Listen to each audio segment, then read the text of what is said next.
আমার সংক্ষিপ্ত আলোচনায় আপনাদের স্বাগতম।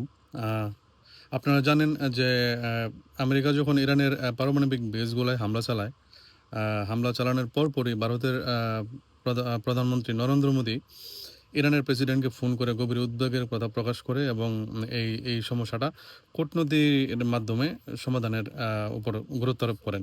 তো নরেন্দ্র মোদীর যে ফোন কলটা আমেরিকা এবং ইসরায়েলের বিরুদ্ধে গিয়ে এটা মূলত ওদের বিরুদ্ধে গিয়ে ফোন কল। এই ফোন কলটা আসলে ইরানের প্রতি ভারতের যে ঐতিহাসিক বন্ধুত্ব এটারই বহিঃপ্রকাশ। তার চেয়েও আরেকটা বিষয় হচ্ছে আজকে আলোচনা যেটা নিয়ে বলতে চাই আসলে সেটা হচ্ছে আ উদীয়মান অর্থনীতির যে দেশগুলো মিলে যে একটা নতুন একটা জোট করছে যে ব্রিক্স। ব্রিক্সের থেকে হয়তো সম্প্রতি একটা বিবৃতি দেওয়া হইছে যেখানে ইরানের যে পারমাণবিক স্থাপনাগুলা এই যে হামলা করা হইছে এটার নিন্দা জানানো হইছে, গভীর উদ্বেগ জানানো হইছে এবং যদিও ওই বিবৃতিতে আমেরিকা অথবা ইসরায়েলের নাম উল্লেখ করে নাই। কিন্তু ধারণা করা হচ্ছে যে, যে এই যে বিবৃতিটা এটার পেছনে সবচেয়ে বড় ভূমিকা রাখছে হচ্ছে ভারত।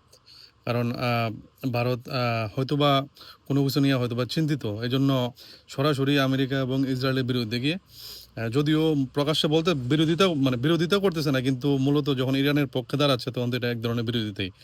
তো ব্রিক্স থেকে যখন এই ধরনের একটা বিবৃতি আসে এটা অবশ্যই ইরানের জন্য পজিটিভ। কারণ হচ্ছে ব্রিক্সের টোটাল যে জিডিপি এটা হচ্ছে আপনার উন্নত দেশগুলোর যেই সংগঠন এই G7 তাদের চেয়েও বেশি। G7 এর যে দেশগুলো আছে সম্মিলিত তাদের যে জিডিপি, ওই জিডিপির চেয়ে ব্রিক্সের যে দেশগুলো আছে ইদানিং তো নতুন আরো কিছু দেশ যুক্ত হইছে আরব আমিরাত সহ।